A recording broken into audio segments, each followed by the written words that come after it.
Yes! Hello, my beautiful friends. What an amazing day it is. Welcome back. I hope that your weekend and your Thanksgiving were so enjoyable, and you have returned satiated and a little happier than normal. I know I am. It's great to be back here with you. Shout out to my beautiful wife for the holiday festivities. We are now officially in the Christmas season. Decorations can come out blaring, and we got him here. So we're very glad to have you here. We got a great stream planned ahead, and it's going to be an interesting one because we've got an FBI report from apparently FBI employees, people who are still agents working there at the FBI under Cash and Dan, who put together this big report, released it. Miranda Devine got her hands on it. She's vetting the people who wrote this. It is anonymous, but they're sending this over to Congress. You can see it's 115 pages. We're going to hit the highlights on it, but it's going to the Judiciary Committee, the chairman of the committee, Chuck Grassley. It's going over to Jim Jordan in the House. And there's some interesting things in here. Now, it is anonymous, and of course, it's written by the FBI about the FBI allegedly, but it's been vetted and validated by none other than Miranda Devine. And so we'll go through the report. Some of it, I think, actually quite good for the FBI.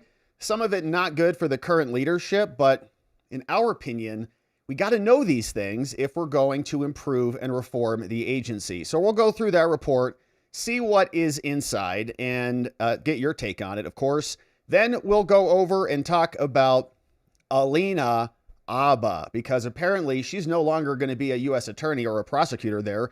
In the Eastern District of New Jersey, we saw that this came down from the Third Circuit Court of Appeals, saying she is also disqualified. And we're asking ourselves, this isn't looking good, because now it's two that we've covered here lately, Halagan and Habba, both getting thrown out of their positions by the judicial coosters. And so we'll see what the Court of Appeals had to say. Next stop, Supreme Court. And we've been waiting for something on this over from Alina Habba and from the DOJ. We'll see if we get an update from them, because they have yet to post anything about this or anything.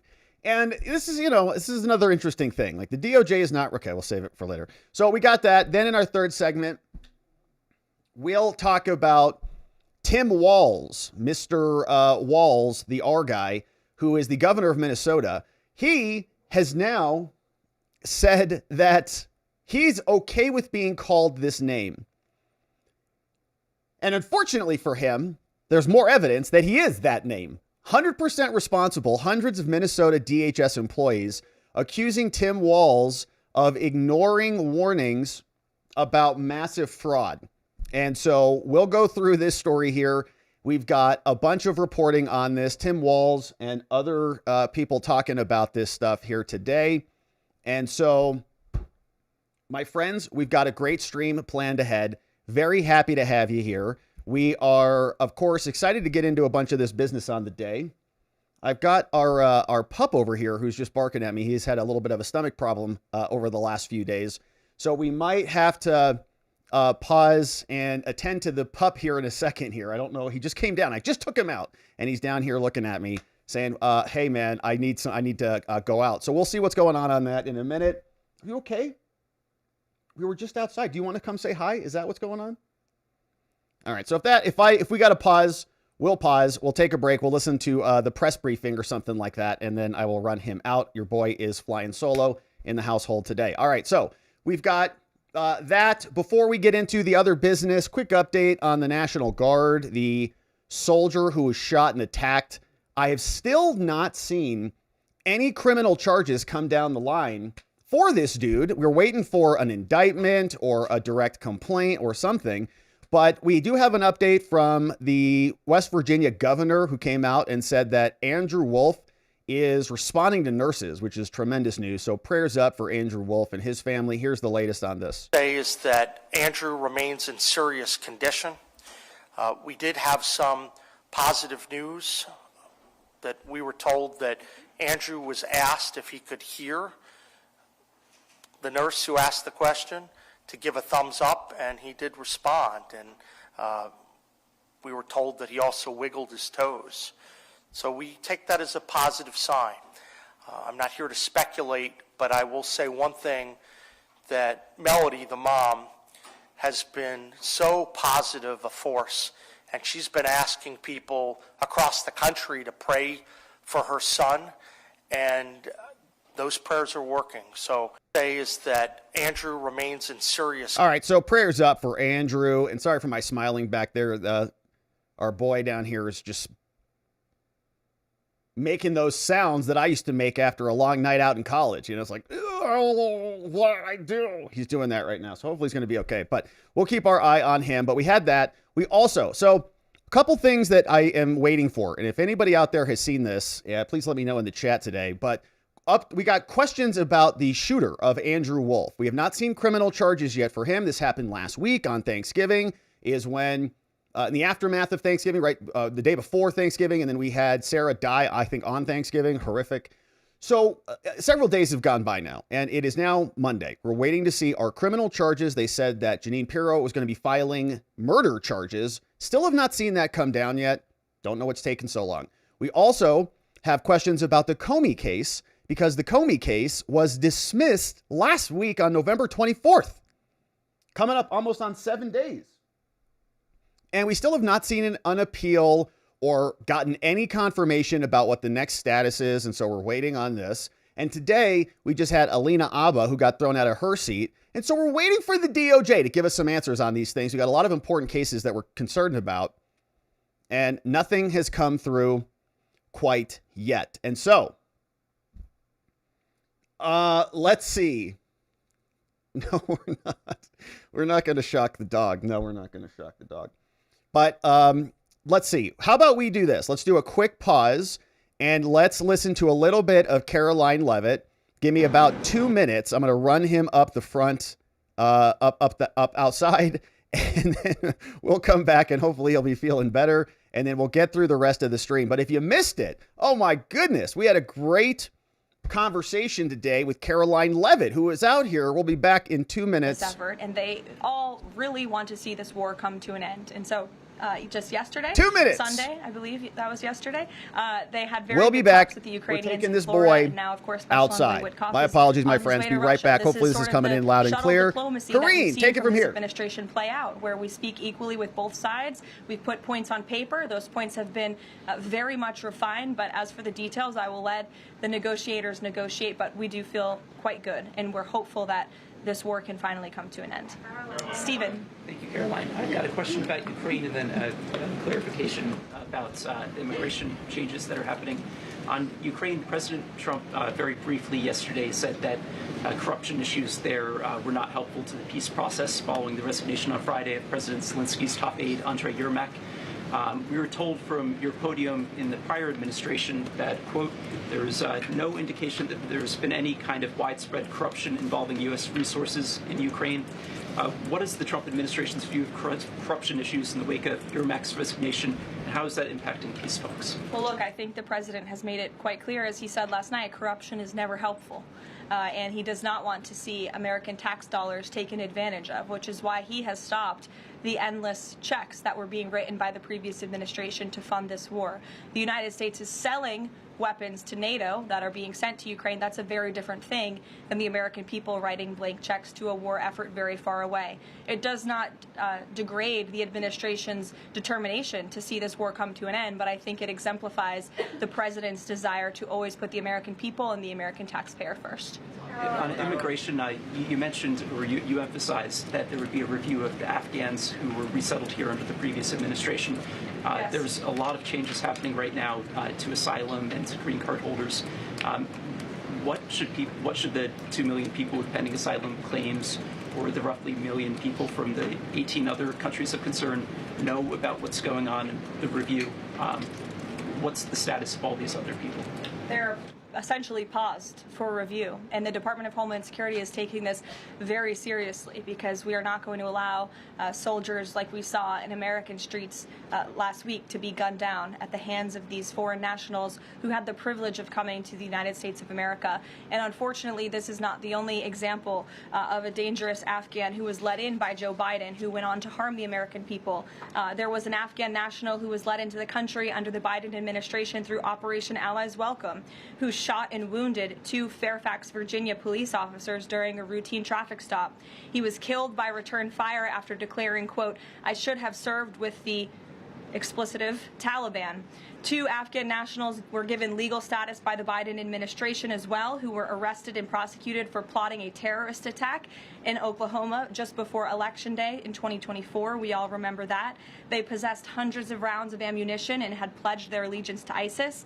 There was also an Afghan national who was on the terror watch list who was apprehended by Border Patrol in 2024, but then he was released into our country by the Biden administration. Again, let's just highlight the absurdity of that. Border Patrol apprehended a terrorist, and then the Biden administration, because of their lax policies, still allowed him to come into the United States of America. I think everyone in this room, whether you want to admit it or not, does not want that individual living alongside you in your American neighborhood. And that individual was later arrested again after being allowed to live in the U.S. at large for over a year. Another one, a criminal illegal alien from Afghanistan, was arrested by ICE in 2025, convicted of second-degree assault, was previously allowed to stay in the country by the Biden administration. I have several more examples. All right, so we did it. We made it. He's very camera shy, but he's feeling much better. And your boy's a little out of breath. We were running out there. That was the fastest go potty session you've ever seen. But we're back. He is a good boy. He's just a little camera shy, but he's feeling much better. Sorry about that. We went out right before the show started, and then he was still gurgling and growling at me. So now we'll have a nice show. Everyone's a little lighter. And we got some press briefing reporting up there as well. All right. So now, better? Much better.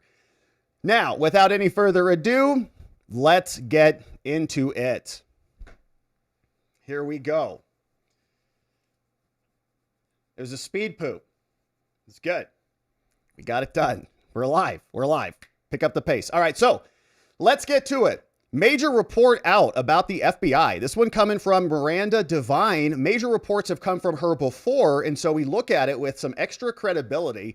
But she's explaining that FBI agents still working at the FBI are releasing a report about the FBI. It's 115 pages, and it's got some interesting details inside, including this key finding, point number 1, from the FBI about the FBI. Dun, dun, dun, dun. Trump derangement syndrome, TDS, is alive and well, which we already knew, but it's happy to see that in this document written by FBI agents. So we'll come in, we'll go through all of this, but I want to, before we get into it, some of this is not so good for the current leadership of the FBI. And my initial read of this was that these are people who are trying to help ultimately, and they've got some bad things to say about the leadership and some good things to say about the leadership, but ultimately it's with the intention of improving the agency. And Miranda Devine is the one who is bringing this to our attention. She said, columns up, we'll read it and then read the full report, saying damning report labels the FBI a rudderless ship under Kash Patel and Dan Bonino, who are accused of being preoccupied with social media and building personal resumes. And so we'll go through it because there's some pretty not so good headlines for Dan and Kash, but at the same time, how do you steer a ship if it's filled with TDS employees without getting rid of those employees, which maybe needs to be the next course of action? So Miranda shared this, and a lot of people are saying, hey, hold on a minute, Miranda. This is an anonymous report. Reminds us of like the 51 laptop letter from all of those CIA officials who were saying hallmarks of whatever. At least they put their names on it. This is not something that is signed off by anybody. It's just anonymous FBI agents. And you can say whatever you want anonymously. But she says in response to that, hang on, I know these people. For those claiming that this report is from a bunch of disgruntled FBI staffers who don't like change, or they're just salty ex-FBI critics of Kash and Dan, you're wrong. It's from an alliance of patriotic operational insiders opposed to the abuses and corruption of the FBI, which accelerated under Biden. They wanted reform. So there is good and bad in this report, which confident leaders would heed. This is the last report, not this one that we're going to read, but the link here, that was produced by them about woke DEI recruitment under Christopher Wray. So they've written reports like this before. That prior report in 24 was also very useful. It attracted congressional support and it prompted change for the better. She links that report showing that there's a history here. This group has some credibility. They provided a prior report that led to positive changes. Maybe this will happen here. And we had a conversation about this over this morning on our members only stream on Locals and YouTube. And one of our members called Tobo was asking important questions and making important points about this is our FBI, right? This is our leadership. So if we don't support them, if we burn all of our capital on Epstein, then we're going to hand this over to the Democrats, which I think is an interesting point. And I responded that, well, if the FBI's trajectory doesn't improve, we're probably going to do that anyways. So we're in this chicken or the egg problem. And a lot of people in politics, the first instinct is to just assign blame. But I think about this like a sports analogy. When I was younger, I was a wrestler, and wrestling, I would often come off the mat, get a nice scolding or talking to from my coach or other teammates, go back out and perform better. In fact, in one time, I've told the story here before, I came off after the first period. My coach hit me so hard in the head. It was harder than I got hit the entire tournament or any match that I've ever wrestled ever, because he just walloped me without telling me about it. But it was exactly what I needed. I went back out on the mat and I won the match because I got a nice talking to from somebody who cared. It's called brotherly love. It's called, being a good teammate in a good sport. So as we go through these reports, it's in that vein. We want our team to succeed. There are indicators that they're off track in certain areas, on track in certain other areas. So how do we go through it in a positive way so that we do not lose everything? And as we've seen here, the FBI, the DOJ are the root sources of many of our biggest problems. They tried to steal multiple elections. They did successfully steal one. They prosecuted political opponents. We've got corruption through all of them. And the report is going to detail a lot of that. So Miranda says the report's good. She released a column. She says, here is the report. They're facing withering criticism from an alliance of active duty and retired agents and analysts. And this story's all over X. It's a top story today. A troubling new report card on the first 6 months is now out, saying that Kash is in over his head. They're quoting Dan, saying something of a clown. The Patel-led FBI is described as a rudderless ship, and other agents say it's all effed up. Patel described by multiple internal sources as inexperienced and others. So quoting a lot from here, she released the full report and saying they're basically obsessed with social media.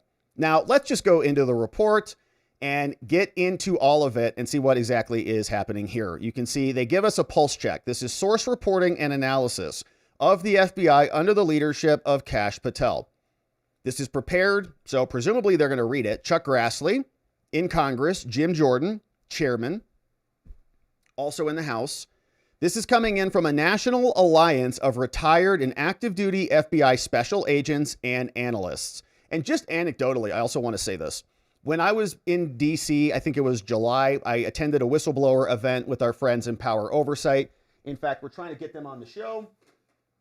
These guys, Gary Shapley and Joseph Ziegler, they've got this new book out, Whistleblowers versus the Big Guy. And Miranda Devine was there. Miranda Devine did a lot of great work on this reporting, blew the Hunter Biden thing up, out of the waters, got a lot of attention to that. And when I was there in DC, I got to meet these two dudes. And there were also a bunch of other FBI whistleblowers.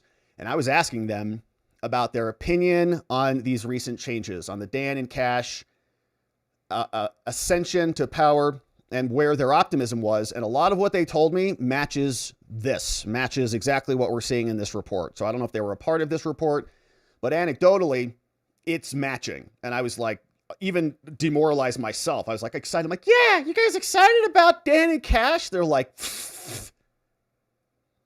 ruined my birthday party. Felt terrible. I was like, oh, that sucks. So anyways, this is now coming out, but you can see we'll get into all of the details. Now, these are the people who apparently wrote it. These are all the reports that are attached. We've got somebody called Alpha 28, Alpha 52, Alpha 84. So we cover a lot of the FBI here. I think Alpha is probably a little gratuitous. Maybe more like Beta, but who knows? They might be good. We've got here, they've got all their various reports on all of these pages. So a bunch of people put it in. Western, Eastern, Southern, not disclosed. Romeo Papa is the reporting person. Here's the various sources, and the full report goes on. Now, here's the executive summary. They write, all right, less than 4 months into the tenure of Kash Patel, concerning anecdotal reporting about the FBI under his leadership was received by a national alliance of retired and active duty FBI special agent and analysts.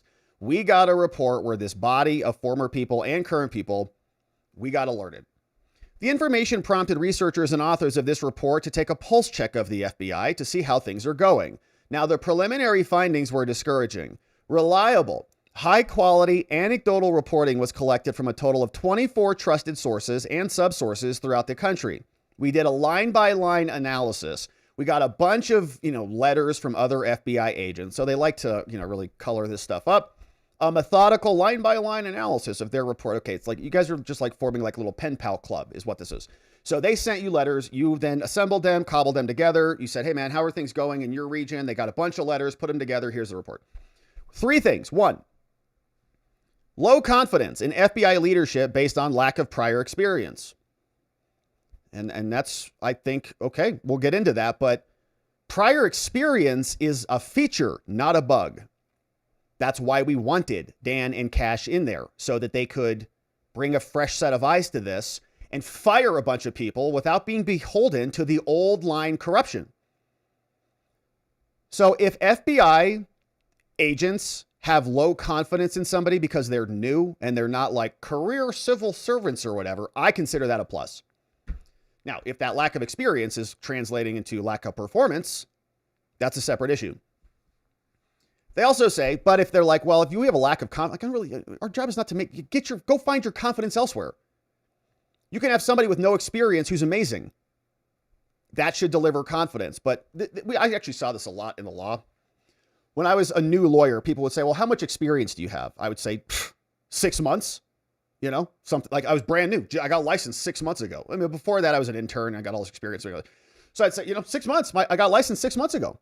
Well, why am I going to work with you? This other lawyer has 30 years of experience.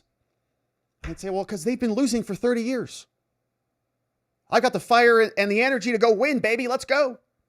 And we would take their case and win because they would go with the guy with less experience, with more energy and more aggressive behavior, quite frankly, than some of these other guys. And that's how we grew a lot of our law firm, just being more aggressive than the other guys. Because you walk into the other lawyer's law firm, they're like, I've been doing this for 25 years. This is how your case is going to go. Same with the FBI. Same with all of these institutions. They get calcified and hardened.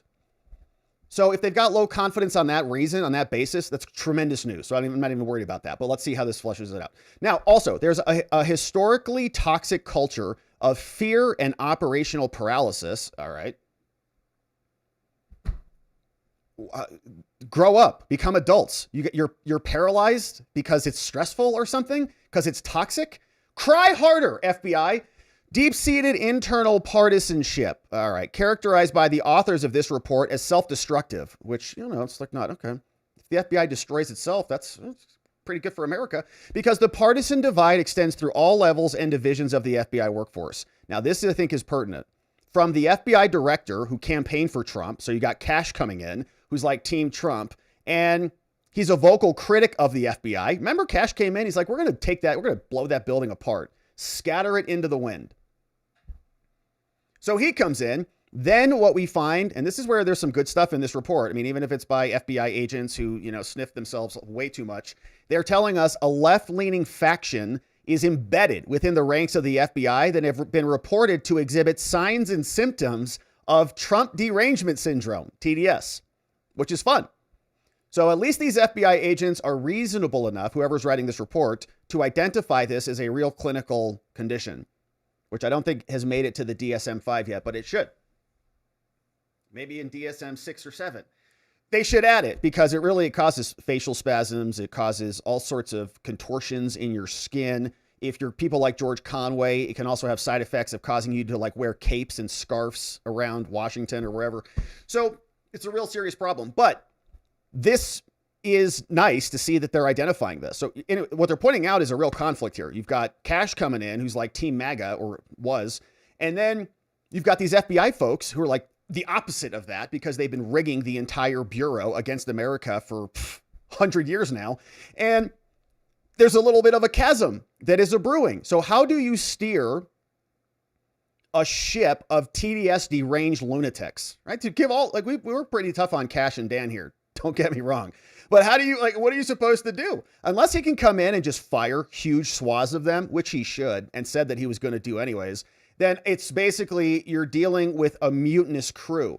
You'd rather have no crew than a crew that is mutinous and waiting to just throw you overboard. I'll just steer this shit myself. You can't do it. Well, it's better than you throwing me over.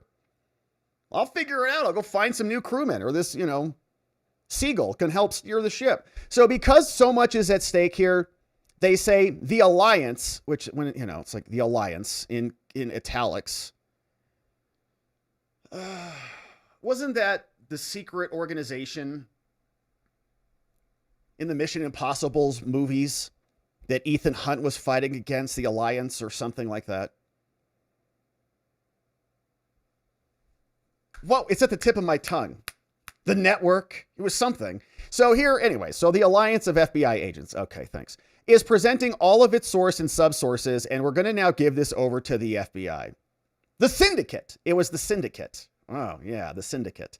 So here, pretty good movies. To be clear, the author of this report, the authors, okay, so it's written by a bunch of anonymous people who operate quietly as members of the alliance, should you choose to read this report or not, would like nothing more than for the FBI and anyone who dares to serve to work for the greater good. Saying, but the authors also know that, as subject matters experts on all things FBI, we need full transparency. So we're on board with that. Let's go. So we appreciate that. We want full transparency. The fullest of transparency would be to include your names on it, but all right. So the FBI, they write, is a proud, iconic American institution facing its most daunting challenges to date. It's not really that iconic. I mean, it's like 1900s, it's been around. Yeah, founded in 1908. There you go. To protect America. Were we completely unprotected for the prior years?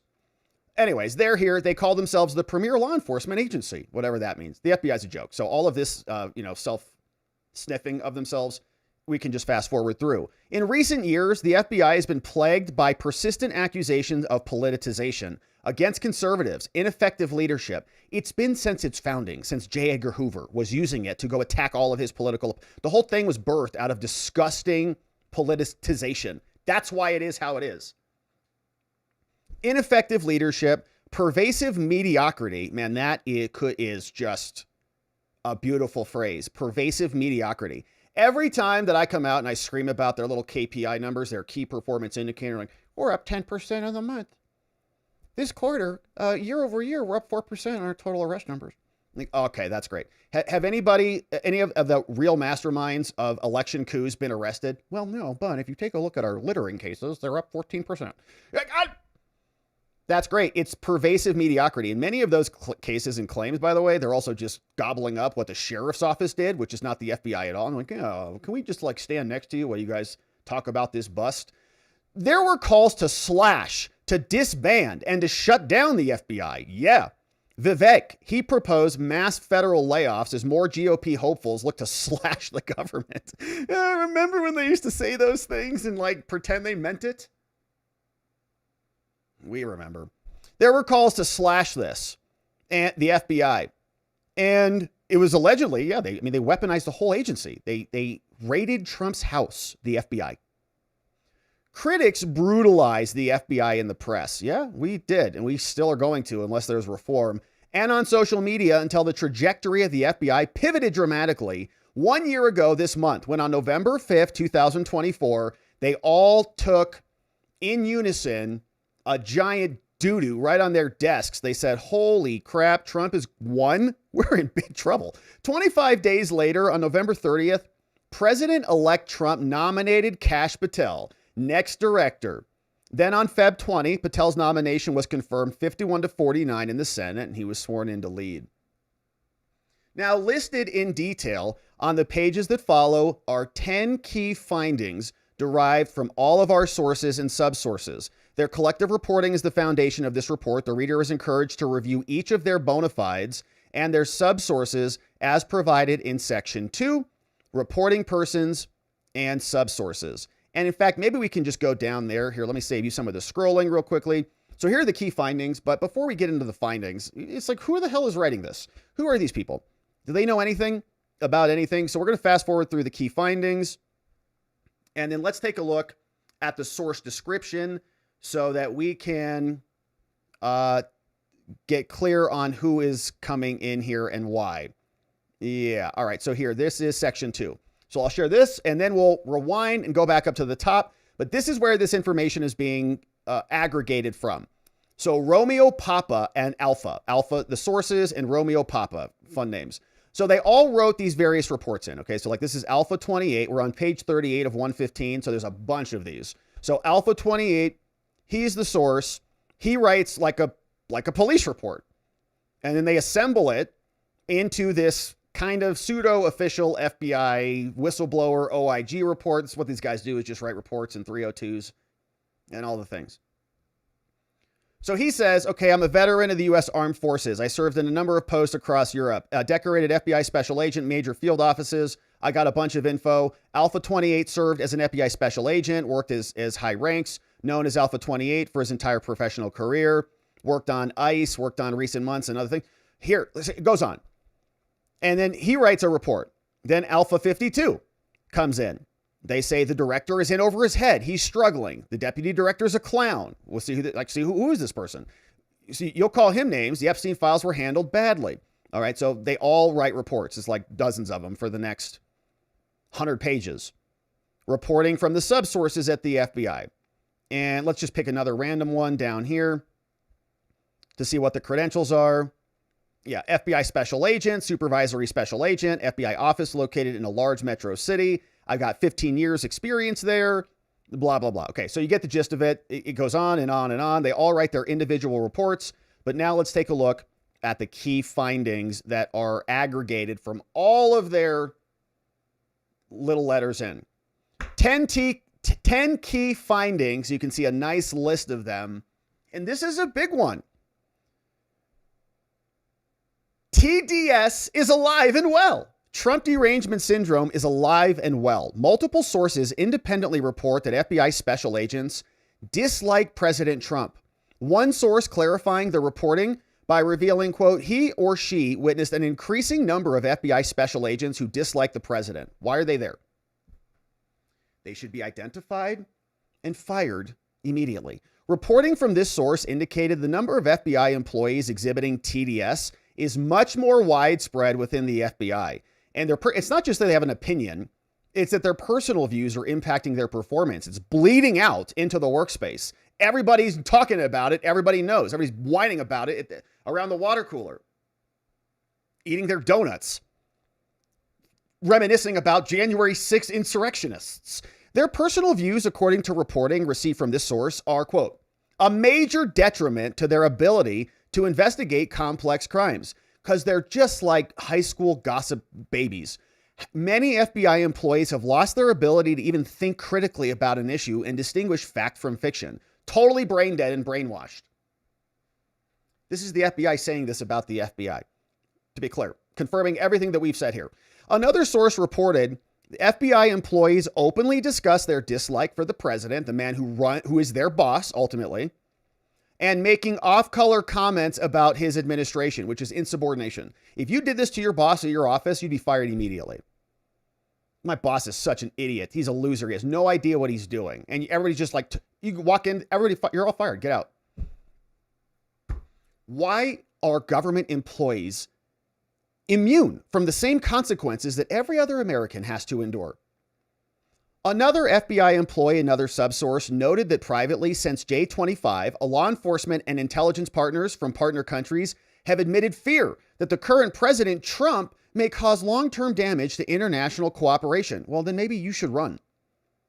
The first source cited in this section blamed a, quote, shift in recruitment priorities that populated the FBI with teachers who were more left-leaning in their personal views, including the view that the government could provide solutions to many of today's problems, which is why we have to purge these people out. They have inside moles just embedded throughout our entire executive. They need to go.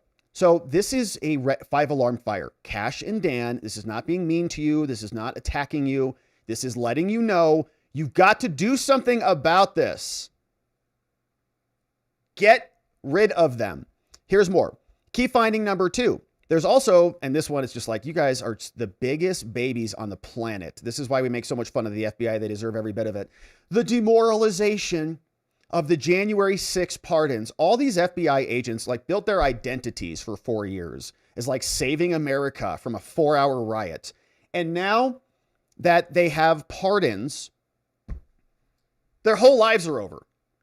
Highlighting strong and persistent objections to Trump's pardons, a subsource who is an FBI employee reported that he or she is demoralized, then this person should be fired immediately.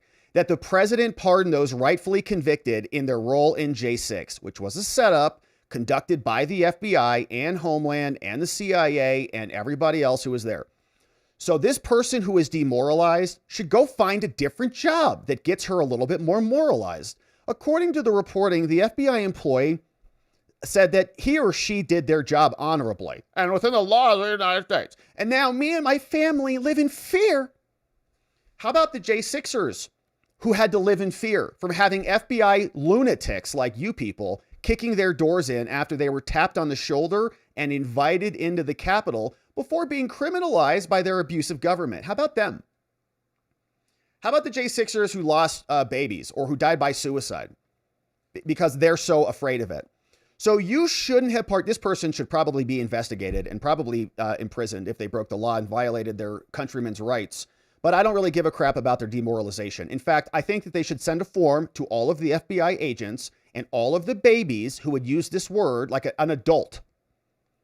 You're a real world adult. You're an FBI agent. And you're like, how are you feeling today working your job as an FBI agent, going after the bad guys? Well, I'm a little bit demoralized because of the president. Okay, well, you sound like a total loser. Get out.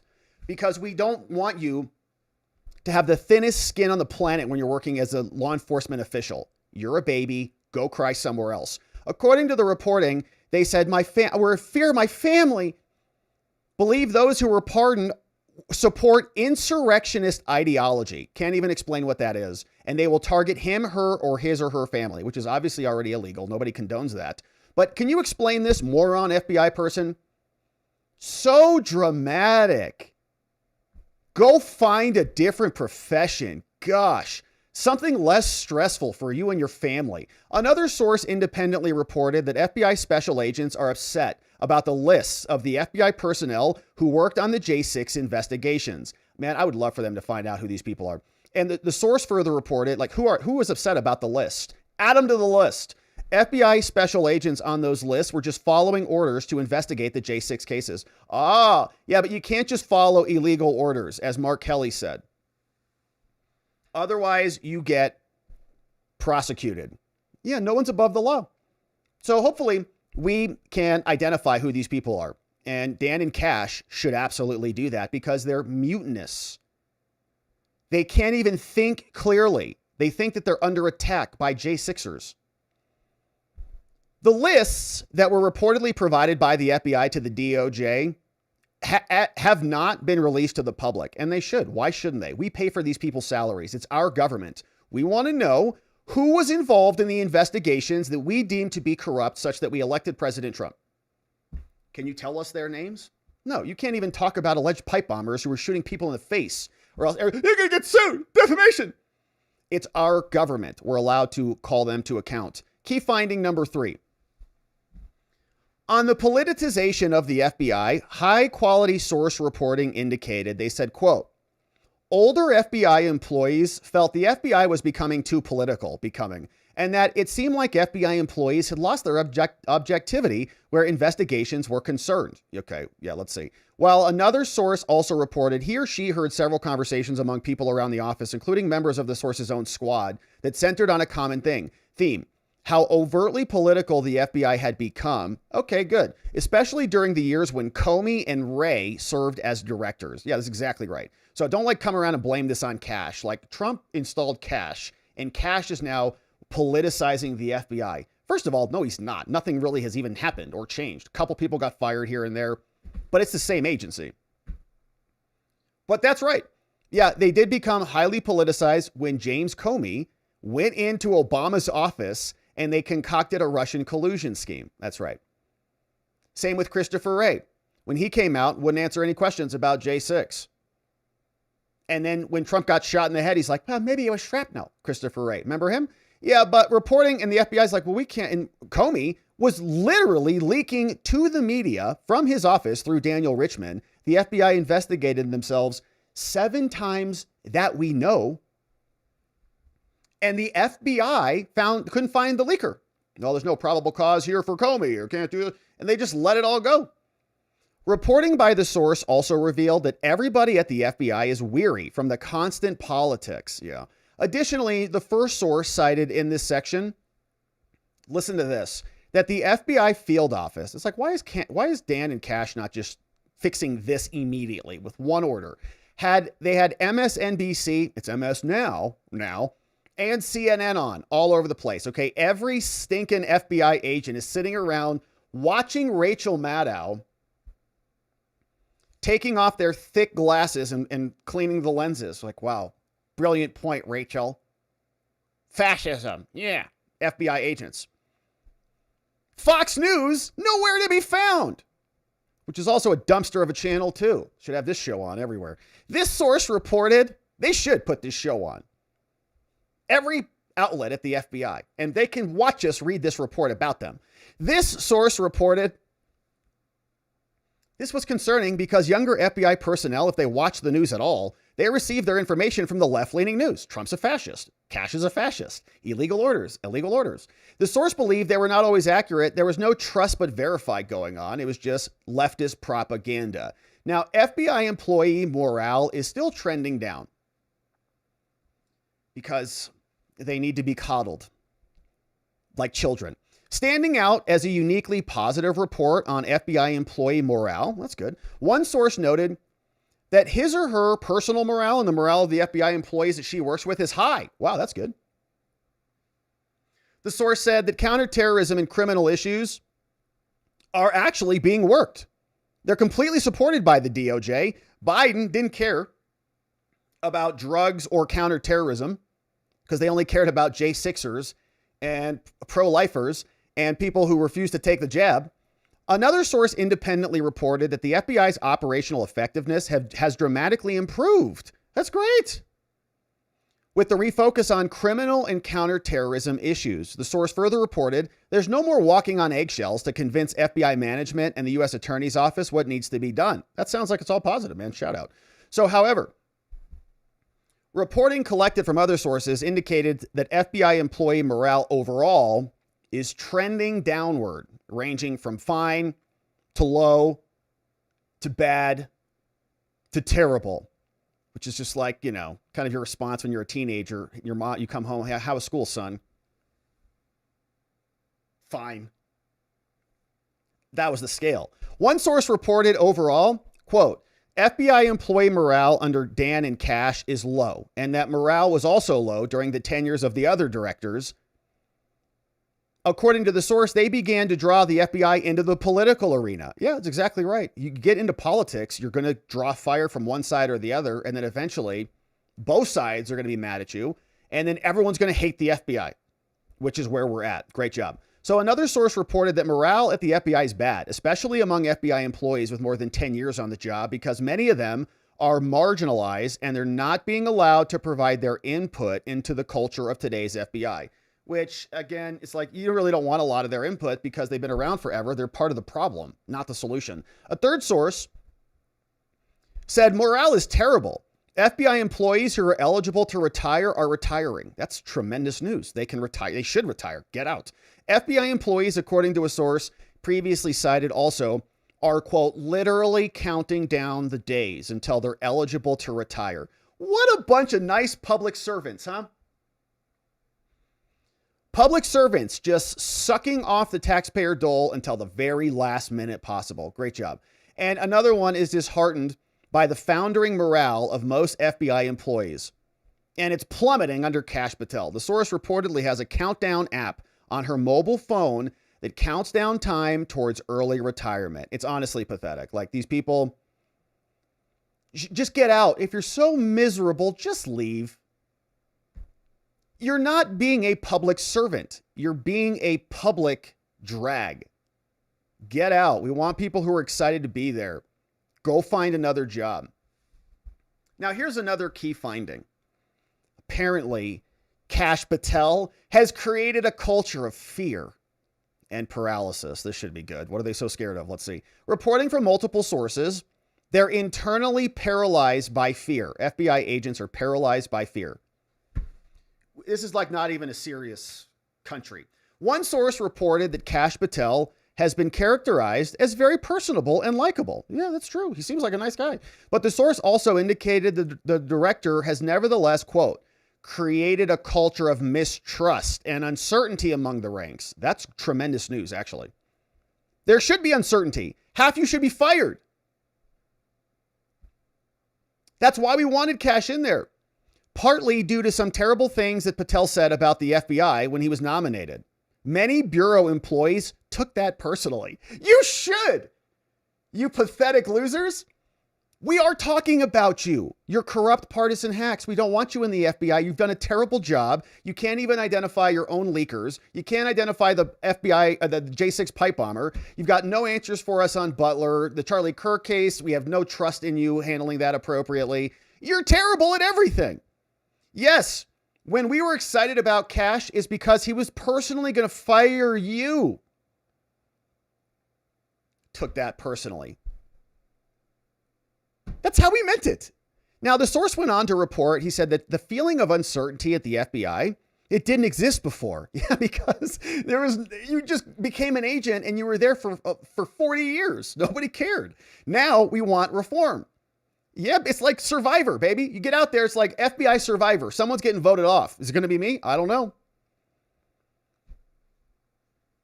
But it makes me nervous. Well, it's good. Yeah. Better do a good job and work with us or else you're gone. It's the result of how Kash Patel handled firings. Some of them in their minds were just following lawful orders. Yep, just like the Nazis, right? So reporting from another source, also freaked, says since Kash Patel began his role as the new FBI director, leaders are just keeping their heads down. They're afraid to say anything or do something wrong because they don't want to be terminated from employment. Yeah, because they realize that they were doing bad things. Okay. When your dog walks in and he keeps its head down, it's like, you know, something bad went down in the other room. You can just see it on his body language. Same thing with the FBI agents who have roughly the same intelligence quotient. Now, a third source also reported that FBI personnel, predominantly those members of FBI management, are afraid of losing their jobs because of fear. They're scared.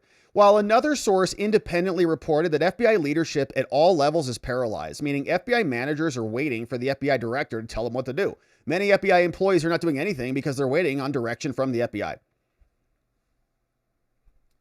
And we don't want a paralyzed agency. Like, don't get me wrong. I don't want a corrupt and broken agency, but I also don't want just a broken agency. We want really no FBI at all, I think. I don't know why we need it. But if we have an FBI, we want it to be functional.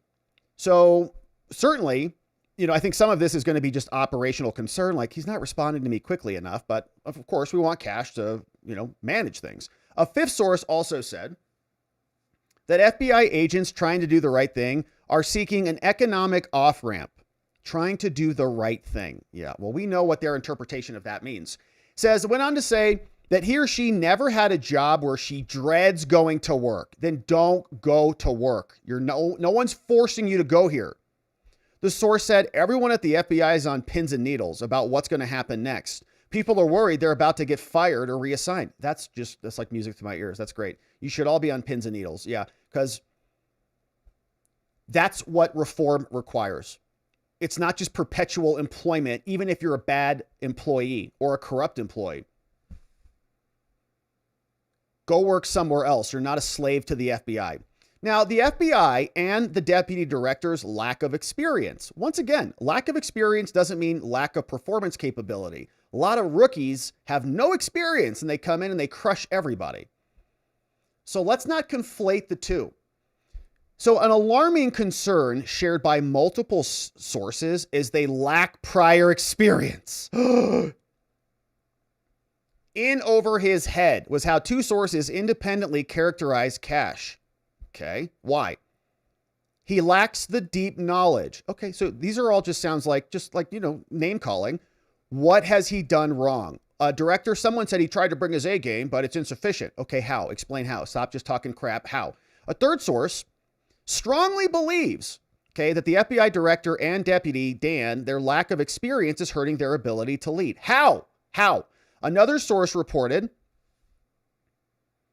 that there's a lack of experience and arrogance. Again, more name calling, not showing us exactly how there's any leadership problem at all. Just explain it. Reporting that the FBI is an organization that is a rudderless ship. Things change constantly, and upper leadership has no spine to help Cash or Dan understand the FBI. A fifth source said Cash not doing very good, maybe insecure.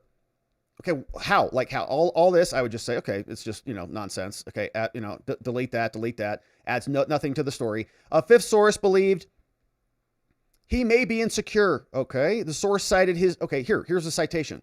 Cash's failure, even as an attorney, to recognize the importance of withholding public details during the Charlie Kirk assassination. There, finally, one bit of actual evidence that they say, which was a goof. Remember, Cash came out and he said, we got the guy, then we don't got the guy.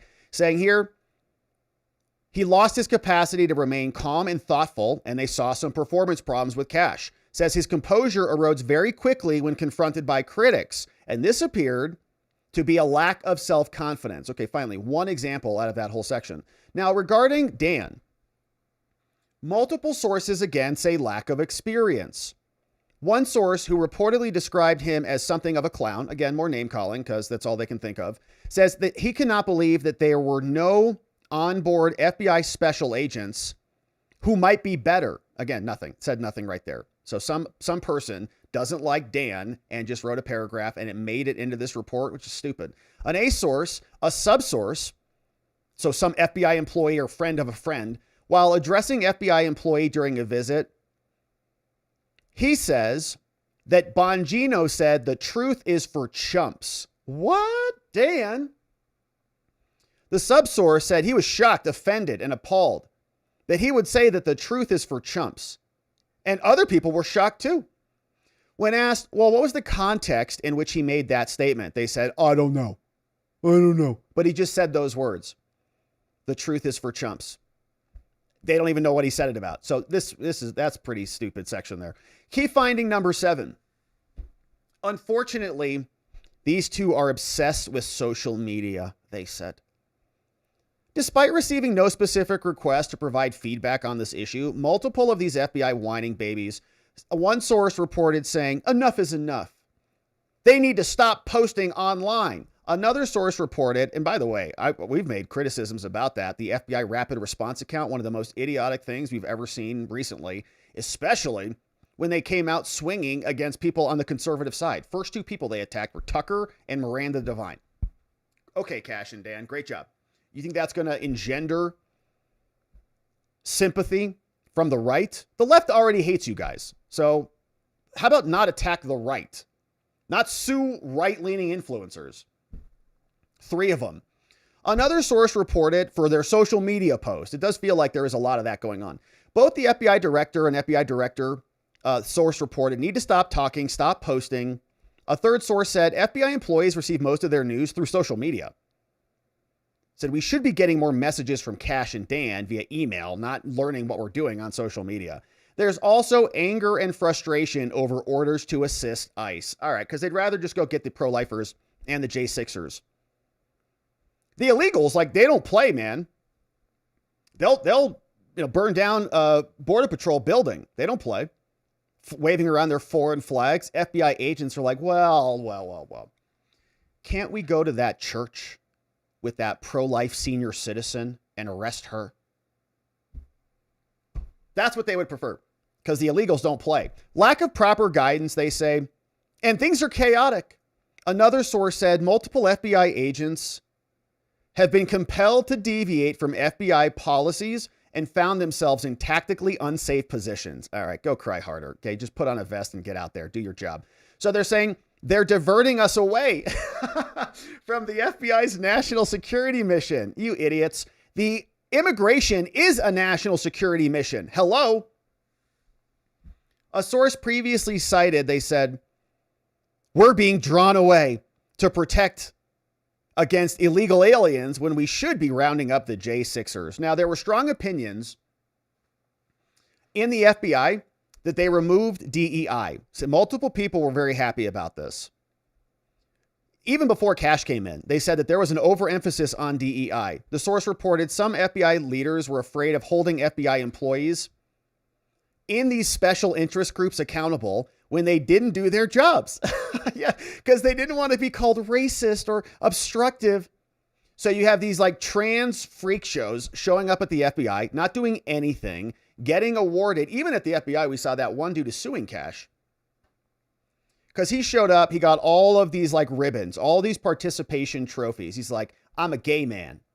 Yeah, at the FBI. And they're like, you're a gay man at the FBI? This is amazing. We're going to arrest so many bad guys because of your gayness now. Wow, this is amazing. So they brought him on and they gave him a bunch of awards like, DEI participation trophy. And he like put them all on his refrigerator, called his mom, was very excited about it. Didn't do anything. As far as we know. They all got promoted. Nobody wanted to fire them. But since Cash came in, they're all getting fired. And now he's sued because he had to take his little gay flag off his office and got fired for it. So they're happy about that. Shout out. The same source reported that because DEI has been removed from the DNA of the FBI's daily operations, our burden is less. We don't have to go to these stupid events talking about how bad white people are. Another source said, the mission at the FBI is do your effing job. Yeah, that's right. Exactly. That's what it should be. Don't tell us how to communicate with people's pronouns. Key finding number 10, as we reach the ending of the total key points, saying source reporting showed opinions were mixed on the progress to reform the FBI. One source reporting there has not been much progress to reform the FBI. And that anecdotally is what I've heard from former FBI agents who are still very well in touch. They say it's such a big ship. It's hard to reform it. Another source believed there's good progress that is happening, citing, no, we've fired executive assistant directors and firings like these do need to be implemented. And so a fifth source said, I think it's headed in the right direction. That's great news. So the source further reported casework and threats are now a priority and we're reprioritizing the important things. Now, to provide additional insight into what's happening at the FBI, we got 3 notable incidents set forth below. And one of these is a little spicy. Now, as with all of the source reporting herein, the following 3 source reports were reviewed independently and re-reviewed in direct consultation with each of the reporting persons. The bona fides for each of these are also listed, so you can assess and weigh its validity. Alpha 16 made this report. Detailed to be reliable. Access level direct. Reporting history initial. Cooperation type knowing. Corroboration level first time. So it's a full FBI report. It's like when you're a boy and like you build a fort, and you're like, no girls are coming in here, and you keep a list of, the girls who are not allowed. You feel very like official. It's kind of what's happening here. On September 11, 2025, the reporting person, an attorney, and a corporate security executive with more than 20 years experience as an FBI special agent for a big city gave this information from a human source. Who is that? Now, Alpha 16, more than 15 years, Romeo Papa, 139, knows this dude as a hard worker, trustworthy, reliable, whatever. So here's the report. Alpha 16 reported that all FBI employees received an email from Kash Patel in August. He fires out a burner. In his email to employees, he ordered the following. All right, FBI agents, this is Kash. Email signature blocks, I'm tired of them, are not to have any pronouns or messages of any kind. Any quotes or inspirational messages, nothing. He said there's only one color to be used in your emails, and that is black, baby. Don't even think about blue or red or get your yellows out of there. No emojis, no pronouns, nothing.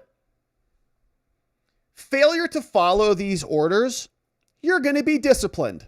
However, the person who got one of Kash's emails, he reported that in Kash's own email, his signature block, Kash's, included this phrase here, number 9, which they interpreted as signaling his position in history as the 9th director. Kash Patel violating his own email rules.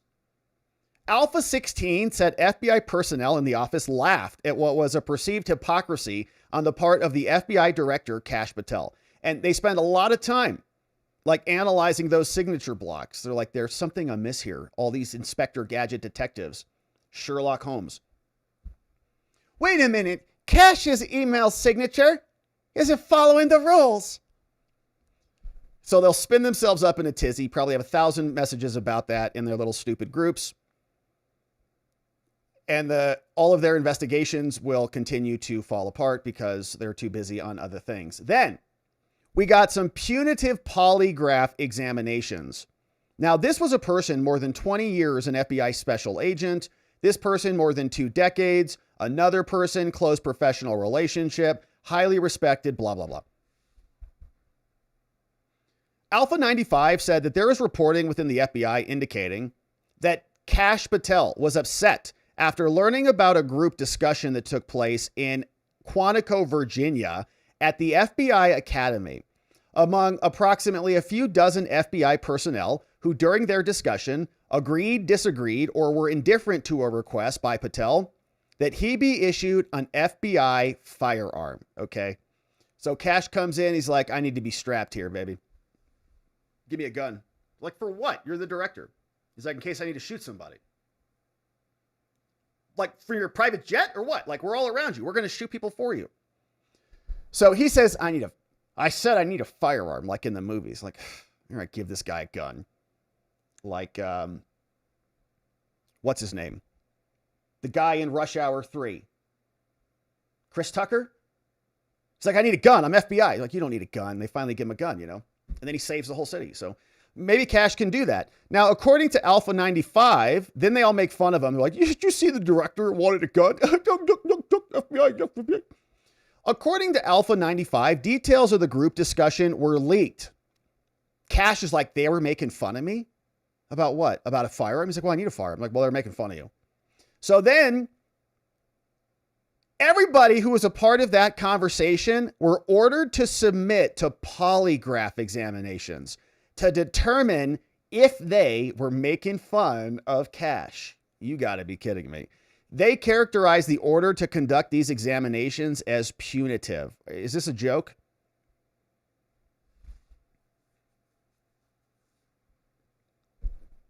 All right. So Kash got mad that they were talking garbage and he ordered them to get polygraphs. Okay. Well, I mean, if that's what we're going to do, I got a lot of other questions for these FBI agents. A lot. Can we just run them all through polygraphs? Like all of them? I'll help generate the questions for them. No problem. So that's interesting. But yeah, I mean, if that is true, that does feel kind of pathetic, right? If you're like, oh, they're talking garbage. You're all sitting for polygraphs now. I think if I were an FBI agent, I'd be like, all right, guess who's talking as much garbage as humanly possible now about cash? If that is true, that seems like a stretch. It's like, they made fun of me, so I'm going to give them all polygraphs. That seems like, what? But I don't know, if they're saying it happened, they say it's reliable. And here's another one. The search for a medium-sized FBI jacket. They say this person served for decades, another worker over there, professional, we're all amazing. It's all been independently corroborated, not yet been independently corroborated, but deemed to be credible, blah, blah, blah. According to Alpha 99, when Kash Patel showed up in Utah for the Charlie Kirk assassination, apparently after the plane landed, Kash Patel would not disembark from the plane until he had a raid jacket on. Based on the reporting, apparently did not have his own raid jacket with the FBI logos on it, and he refused to get off the plane without a jacket. This person went on to say many FBI agents and other FBI personnel were busy working in the aftermath, and that the FBI had to stop and ask around to find an FBI raid jacket. A medium-sized one, which they had to make note of, that would fit FBI Director Kash Patel because he's so little. What's wrong with mediums? Does this person want to fight? Alpha 99 said that there were many large and extra large FBI raid jackets available for all the fat, obese FBI agents. You've seen those people go to the door. They all need larges because they're just shoveling down the calories. Finally, then FBI personnel, they finally found a medium-sized raid jacket that would fit Kash Patel. They finally found one, which is interesting. They keep pointing out medium that would fit Kash. That raid jacket belonged to one of the female FBI special agents. So Kash is wearing girls' clothes.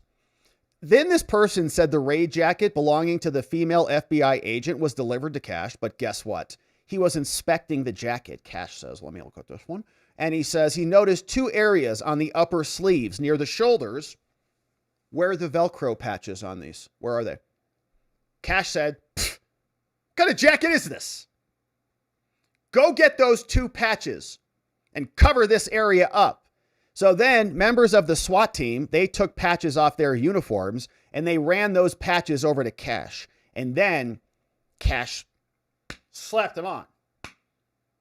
Said, let's go solve this assassination. And finally got off the airplane. That's from them. So here's how it started. This is a group of active duty and retired FBI agents. They call themselves the Alliance, like they're in a Mission Impossible movie. The retired agent who reported the information to the Alliance has 25 years of experience and received information reported to the Alliance directly from another FBI agent. All of them say it's highly reliable. Overall, this other source hates Kash and is talking all sorts of garbage about him, saying there's not enough money going to these other agents, and we should be moving money around to these other things. We're very mad that we're working immigration. Okay, you guys can go complain about something. This is now your job. You have a new FBI director who's in charge. So if you don't like your assignment, then get out or go run for president to change your assignments. But it's not the same. That's the whole reason we wanted Dan and Kash in there. So to validate the reporting, the Alliance issued a formal request for information, and they drafted all this stuff up, sources and methodologies, shield of anonymity. They didn't even want to put their people's names behind it. While admittedly less than ideal for full transparency, we have to operate from a shield of anonymity for their own professional survival. Otherwise, the FBI is going to come and attack us, and none of this would come out. So here are some suggestions to Dan and Kash. One, listen to your people. I don't know about that. I think that the FBI and the people in the FBI are going to be very self-serving, and their key priority is going to be survival. Every opinion matters. No, it doesn't, actually. Never has. That's what teachers like to tell you in second grade because it's nice. Every opinion from every member deserves full consideration by FBI leadership. No, it does not at all. Wrong. So wrong on that one, wrong on this one. Reprogram the mindset from hyper defensive to full receive mode and commit to embracing feedback to fill the gap. No, this is not a therapy session for baby FBI agents. This is an agency that needs to be governed accordingly. So we don't need to full receive mode. That's exactly what you'd expect from an FBI agent. Redeploy thoughtful, carefully curated bureau-wide climate surveys and then execute on the This agency just needs to be completely divested. I mean, it's like, what is this? I'm waiting for Elon to send a message that says, what did you get done this week? Look at these suggestions. You want to send them a survey so these whiny, bitchy FBI agents, can then fill out a stupid form and send it back, and then you can read it like in a database at a dashboard somewhere? If you ignore them or dismiss or minimize them, then it's going to guarantee the mistakes of the past will be repeated, and it's going to collapse under chronic failure that will further erode the trust. It's already gone, brother. It's already collapsed. I don't know what you guys are talking about. Dan and Cash were the ones who were supposed to come in and be the chosen ones to fix it. And if they can't, it's done. It's gone. FBI special agents, they say, settle for nothing less than exceptional leadership. B, you deserve better.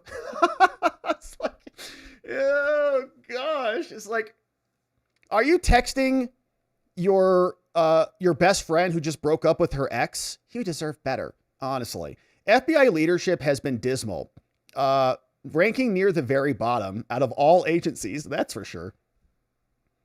Don't expect anyone else to save the day. This is now becoming just super weird. You are it. FBI agents, you are it. And you alone on the inside must find the courage to do more to hold the leadership accountable. America is depending on you. No, we're not. To be the antidote to systemic organizational dysfunction. No, we just want you to go, just leave, honestly, is really all. We're not depending on you to do much of anything. If you could just leave, then that would be a dramatic improvement. All FBI agents, just go do something else, okay? Then the agency can just evaporate, and then you don't have to reform or do anything hard at all. Then you can stop attacking your political opponents, raiding their homes, kicking in the doors of J6ers, innocent Americans, and weaponizing the entire agency to take out people you don't like. We just don't need you to do it. We're not really depending on you for much of that. And the local cops can handle the local crimes. Not a big deal. We can give them your budget and they'll be happier about it. On February 21, Cash came in and he said a bunch of stuff with his partner right there. Then country music sensation Alexis right there. Look at that, how happy they are. The FBI director made a bold and inspiring promise. And so FBI agents, you should demand it. No other group of retired analysts has done more in recent years to study the issues that plague the FBI. This is a weird experience to read this report. This report is now the third that we've drafted. And like the Alliance's 2 reports before, we presented a bunch of information, 450 pages, 79 independent reports, and our Alliance are committed to the FBI and making it a good agency. So, okay, this is what's going on. This is the conversation that's happening inside the FBI. They all got together and man, they wrote all these reports like on a Saturday. You're like, hold on, honey. I'd like to go mow the lawn, but I have to write a report about Dan and Cash, which I think this is actually very helpful. I think it's good to note, like, sunlight is the best disinfectant. They all came out. They said these things. I think that politically or objectively, I would just say this is the job. Like, you have to stop whining about a changing of leadership. Like, if you feel demoralized because the American people thought your work was terrible and they elected a president who promised to pardon the J6ers, and that's too much for you, then you should just go find a different job somewhere else. And you should identify your name, who you are, so we can help you in that new journey. But this is the report that dropped. And I think some of it's not great for Cash, but I think some of it for Cash and Dan, if it is true, but a lot of it feels just kind of like whiny FBI agents, to be perfectly honest with you, who are mad that things are changing. I do think that the key takeaway in this is that TDS is rampant throughout the Bureau. They were consistent in that throughout this entire document. So what can Dan and Cash do to remedy that and fix it?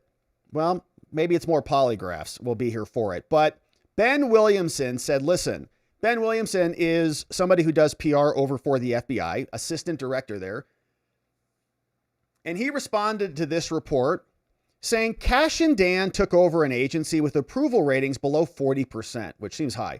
Knowing that, they came in as disruptors. That's why we wanted them there, and are choosing to do things differently. But we just don't know, like, what is so different, really?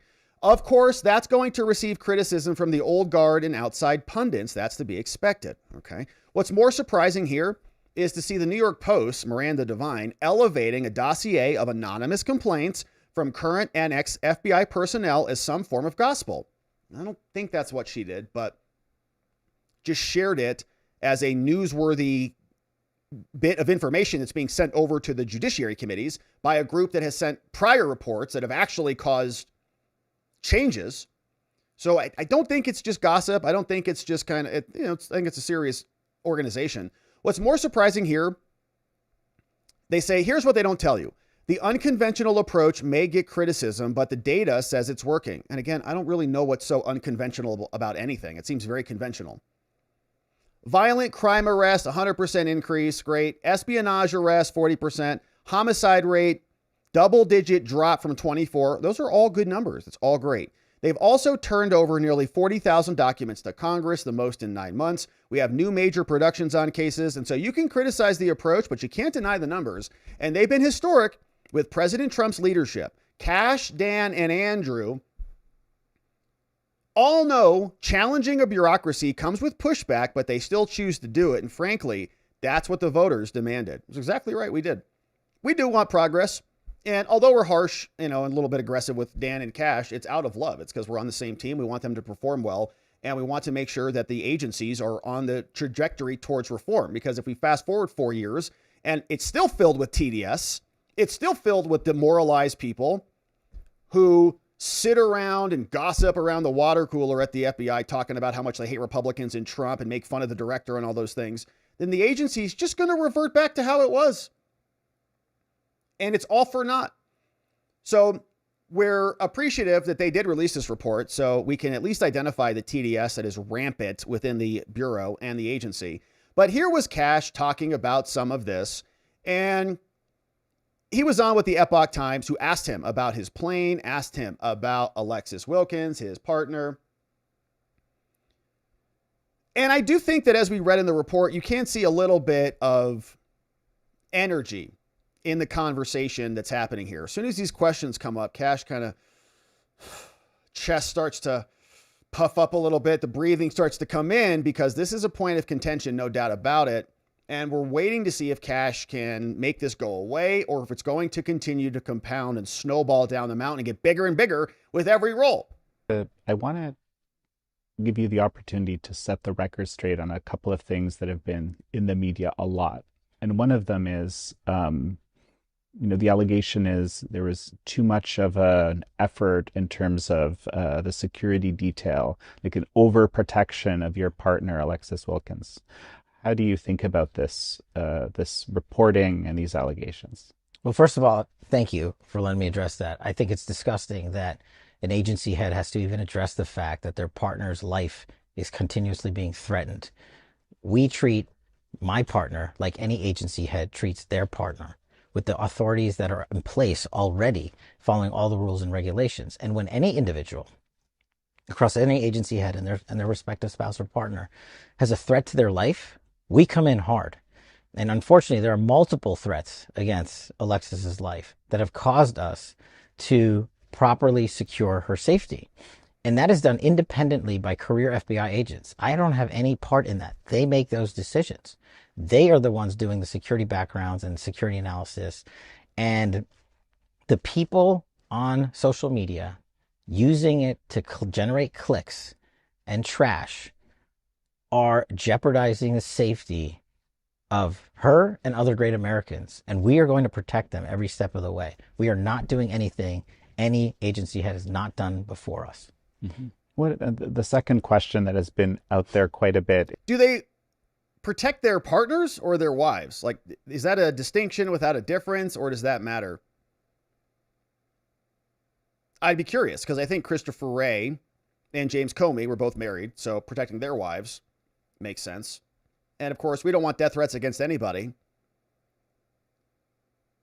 But I think the people talking about his flights and his trips to visit Alexis were less concerned about their relationship and more identifying what they thought was a hypocrisy between Cash criticizing Christopher Wray for using the jet for certain purposes, saying he shouldn't do that, and then Cash, of course, doing the same. So here's the follow-up question on that. Is that perhaps you might be using the FBI jet too often for personal reasons, in the context of having criticized the previous FBI director about this exact thing.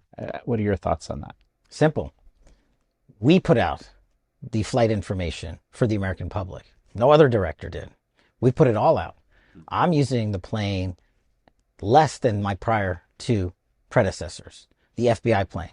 And just to foot stomp this, I don't have the option of flying commercial. I'm not allowed to.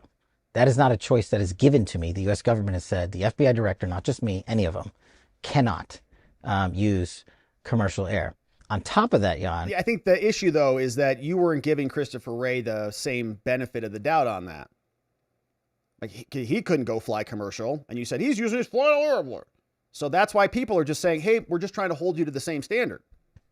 The prior directors utilized airfields such as Reagan National Airport to the tune of $4,000 to $7,000 additional taxpayer dollars, just for the matter of convenience. I am the first FBI director to mandate the use of government airfields, and had Chris Wray and Comey done the same thing, they would have saved the American taxpayer $4 million.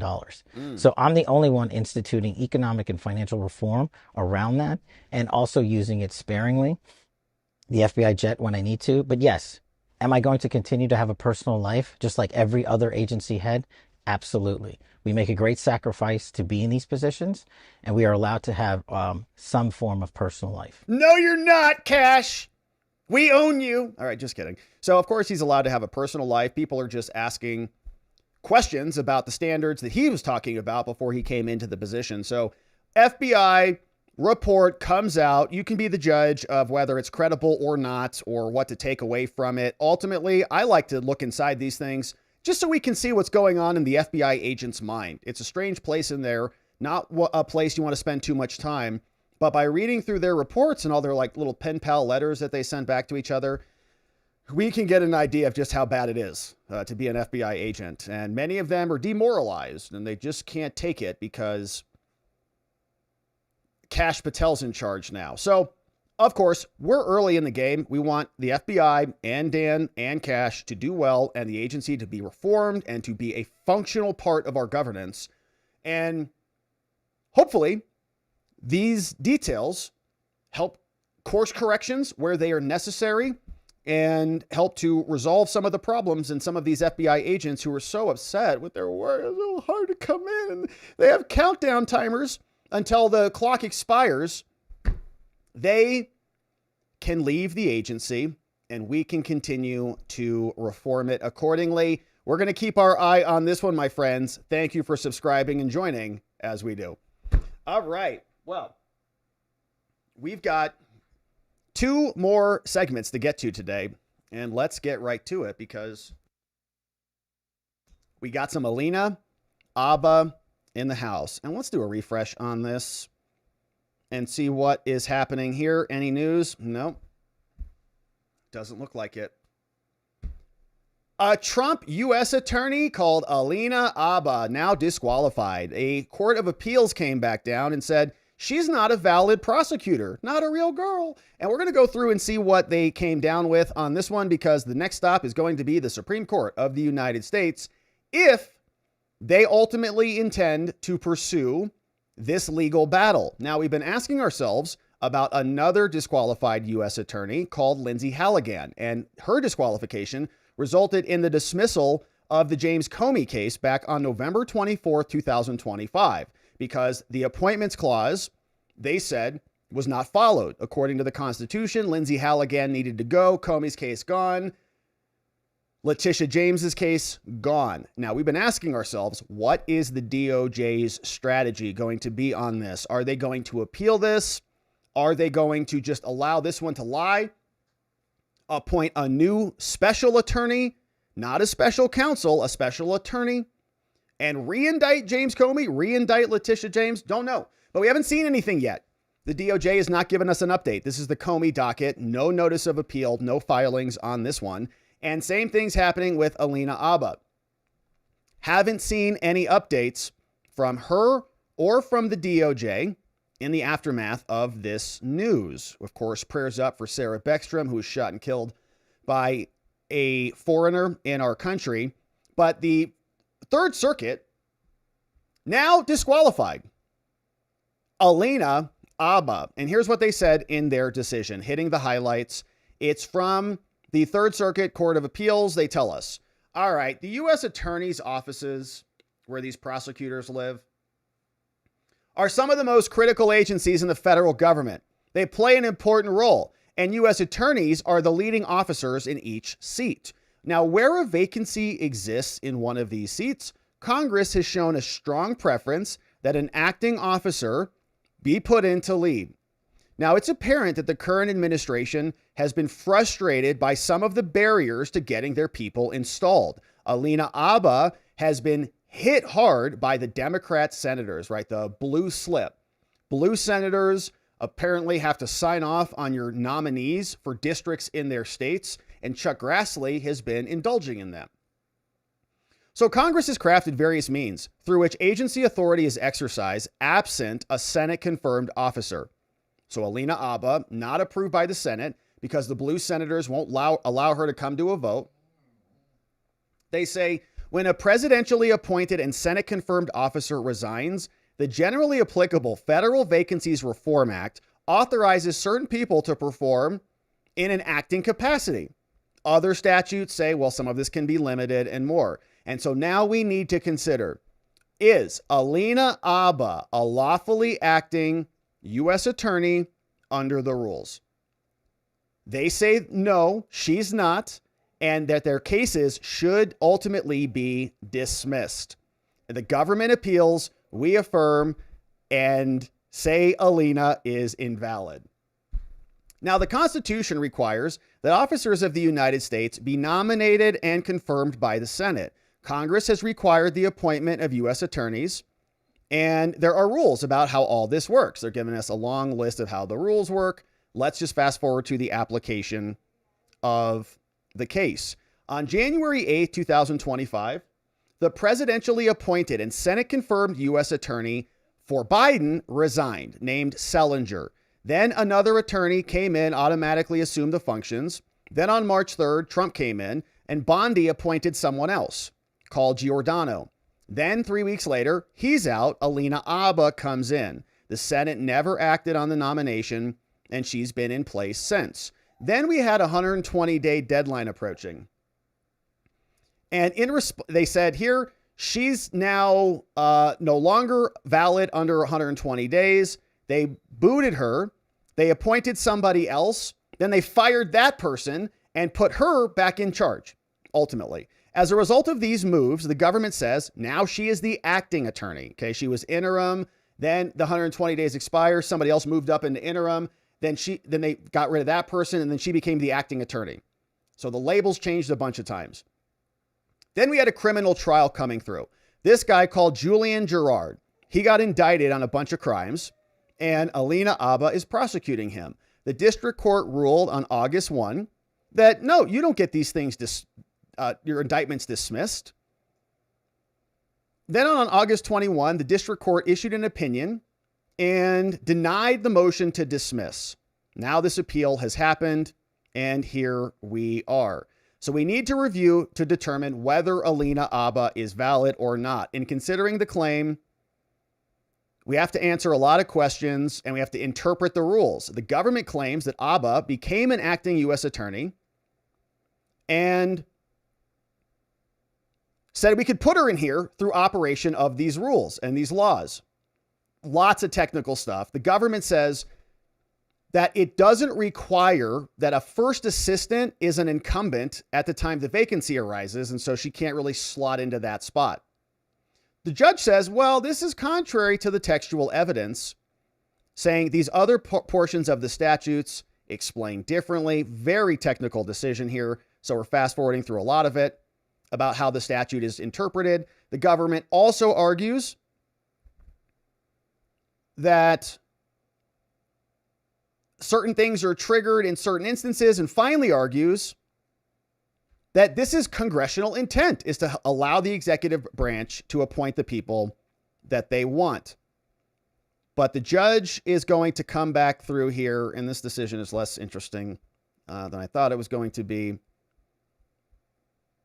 But here, the government says, even if Habba is not the acting attorney, she may continue to exercise her authority. But they say no.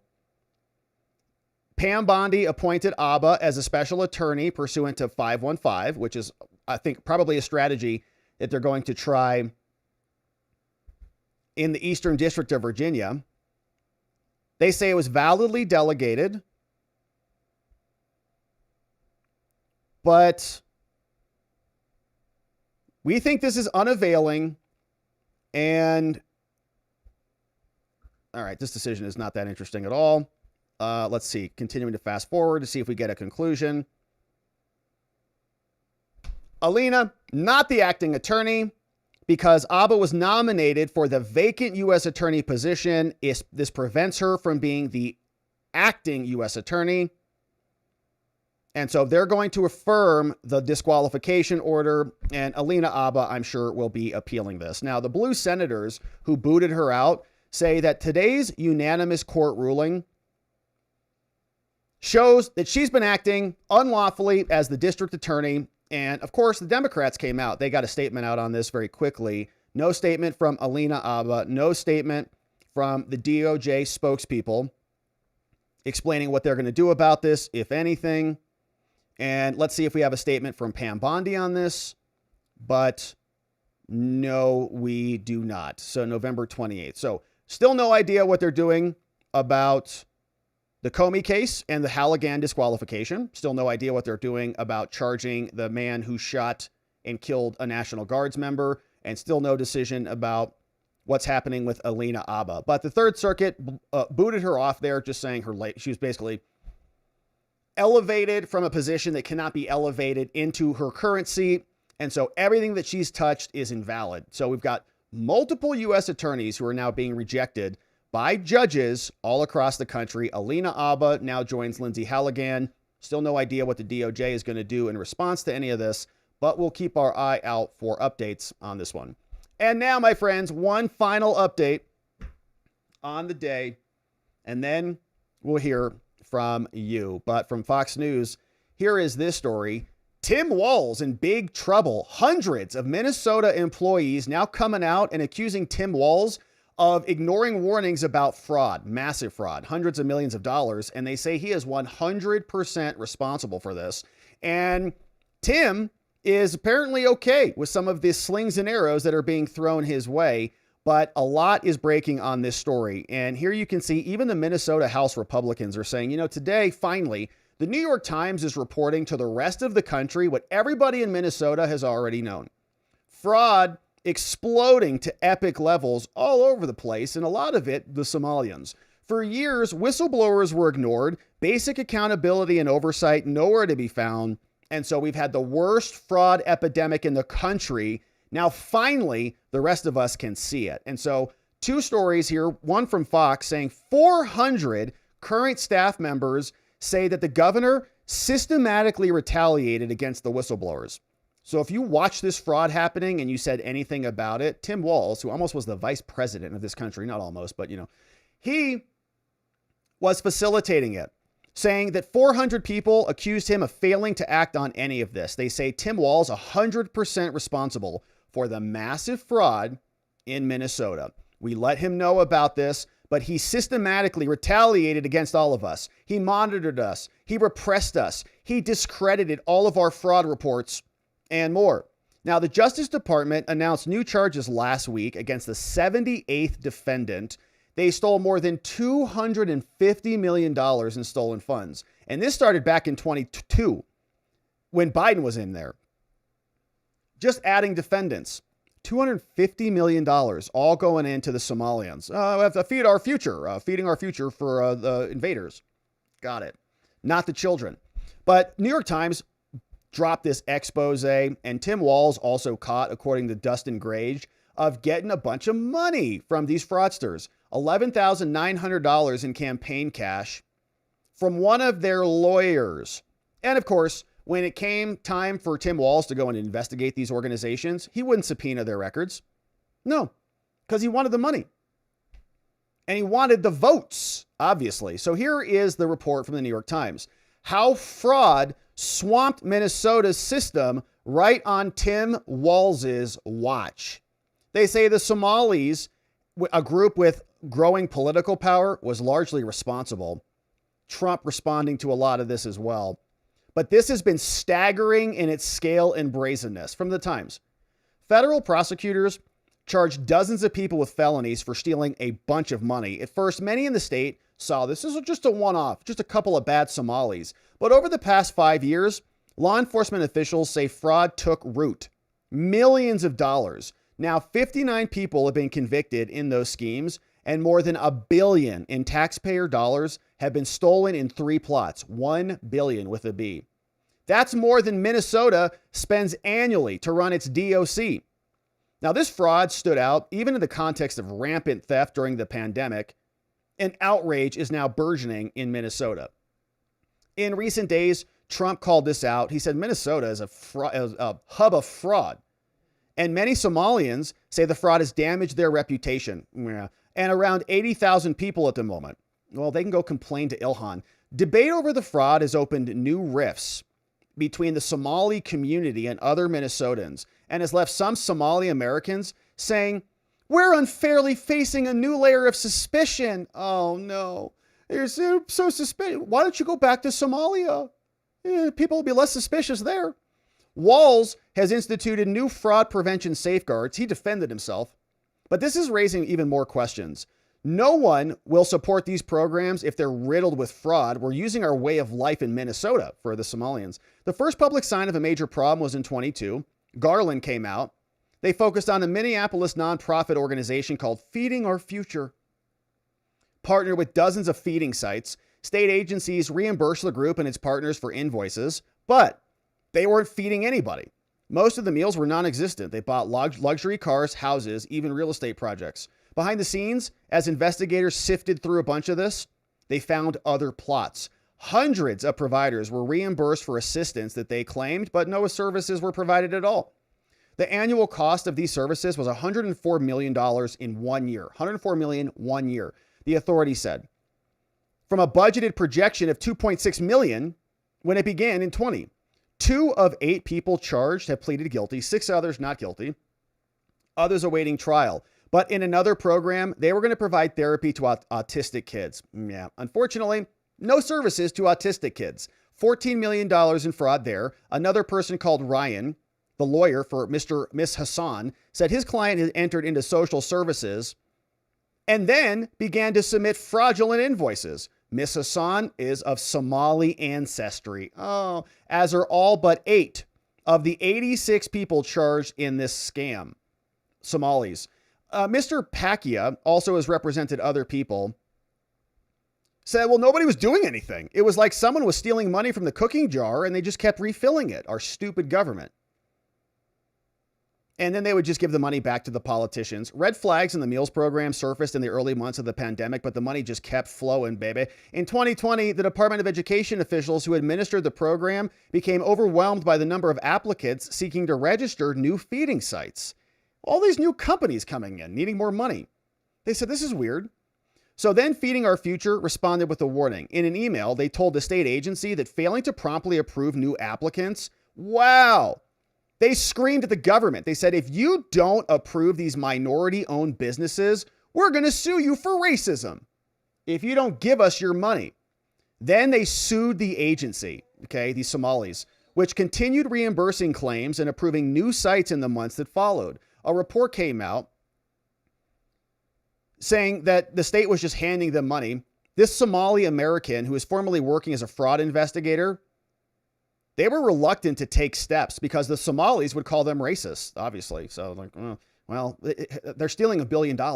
Should we do something about it? What are you, a bigot? There is a perception that forcefully tackling this issue might cause political backlash. They are a core voting bloc, so they're allowed to steal.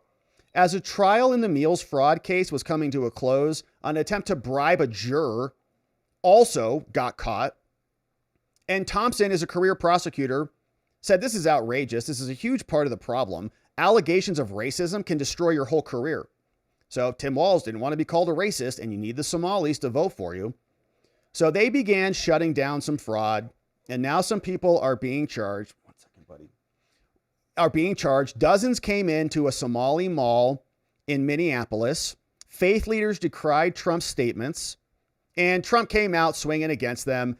And of course, we saw the DOJ started to prosecute people years ago, and now we're finding that it just continues on and on and on. The state is riddled with Somali fraudsters. And Trump was commenting about this over on Air Force One over the weekend. Here's what he had to say. Walz, and you called him what many Americans do find an offensive word, retarded. Do you stand by that claim of calling Tim Walz retarded? Yeah, I think there's something wrong with him. Yeah. Absolutely. Sure. Good call. You don't think that... Do you have a problem with him? You know what? I think there's something wrong with him. Anybody that would do what he did, anybody that would allow those people into a state and pay billions of dollars out to Somalia. We give billions of dollars to Somalia. It's not even a country because it doesn't function like a country.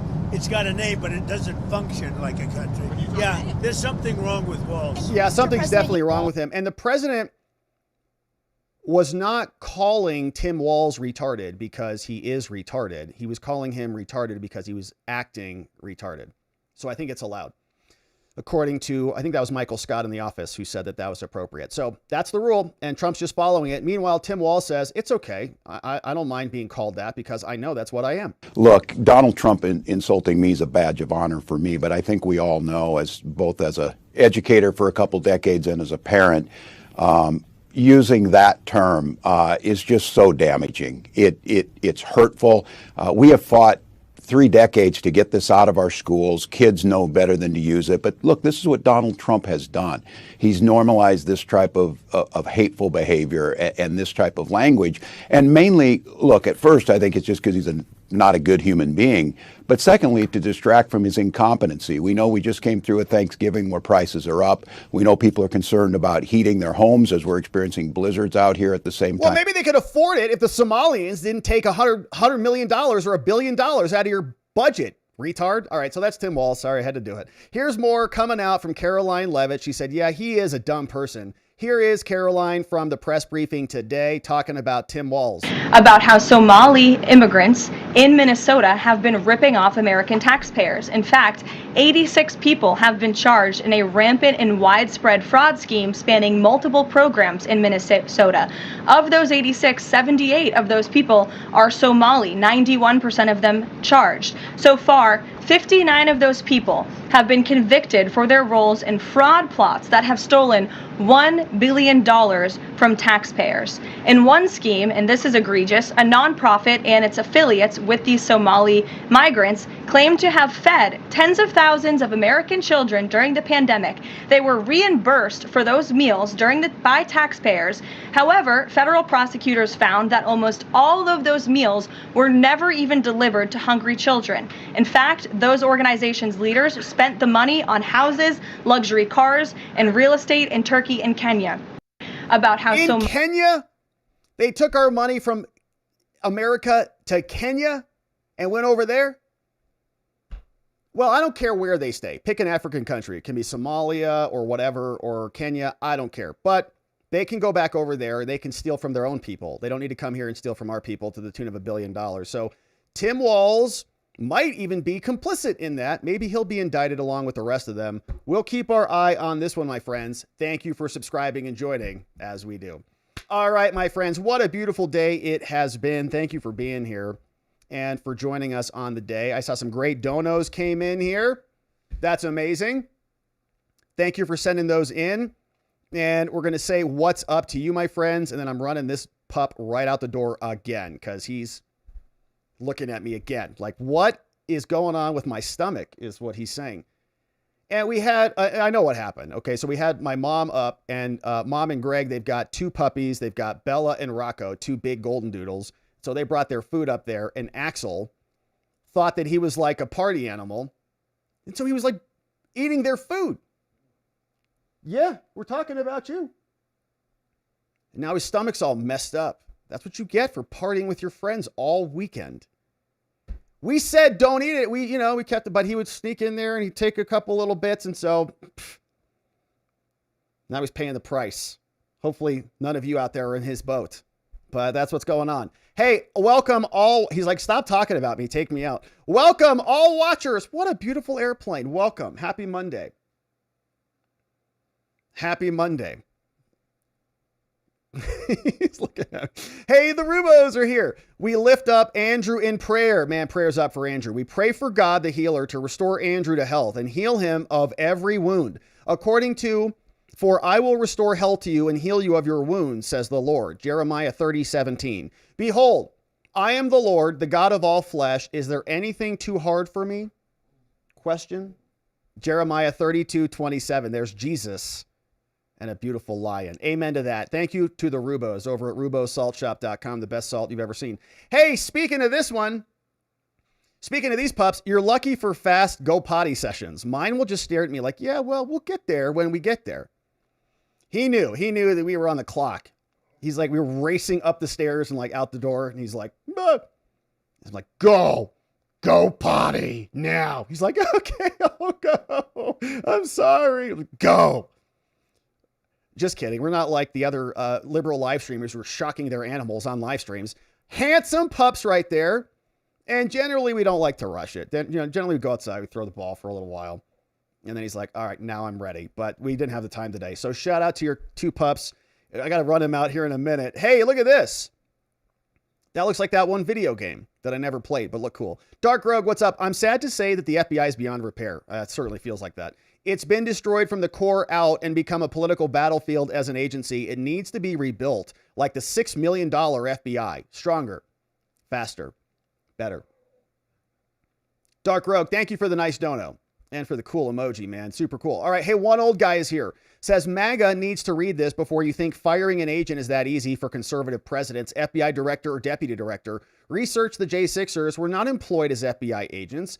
FBI AA statement on due process protections for FBI special agents from one old guy's opinions in the House with very nice donos. Yeah, no, and we've covered the FBI agents associations. They sued, right? They sued. I think Norm Eisen was representing them. So we don't have a lot of like automatic sympathy and empathy for FBI agents. They're giant babies, many of them, and they write it in their lawsuits. One of the FBI agents was suing because of the lists that were being created for emotional damage, okay? Emotional damage. They should repay their entire salaries back immediately for even admitting something like that. So pathetic. Mark V, what's up? Hey, welcome to Supporter, Mark. Great to have you, Mark. We'll see you on the members only stream in the morning. One old guy says, here is more from the FBI AA letter to Congress on summary terminations. Just copy and paste it in Google to find this. Well, we read their lawsuit. Norm Eisen was representing, there were two FBI agents we covered a long time ago. They said, you can't create lists of our people. What do you think you are, the director of the FBI? We said, yes. Maybe you shouldn't have broken the law if you don't want to be on a list. FBI Agents Association is a professional association rather than a traditional labor union. Pfft, yeah. With full collective bargaining rights for all personnel actions, advocates for due process, and the consistent application of these established policies. Yeah, we're coming, buddy. We're coming soon. One old guy. Nothing can be fixed from the top down, and like being a fat person trying to get skinny, however long it took to get fat, it's going to take just as long to get thin again. It is harder if you have always been fat, i.e. corrupt, like a corrupt government. No doubt. One old guy, thank you for the generous donos today.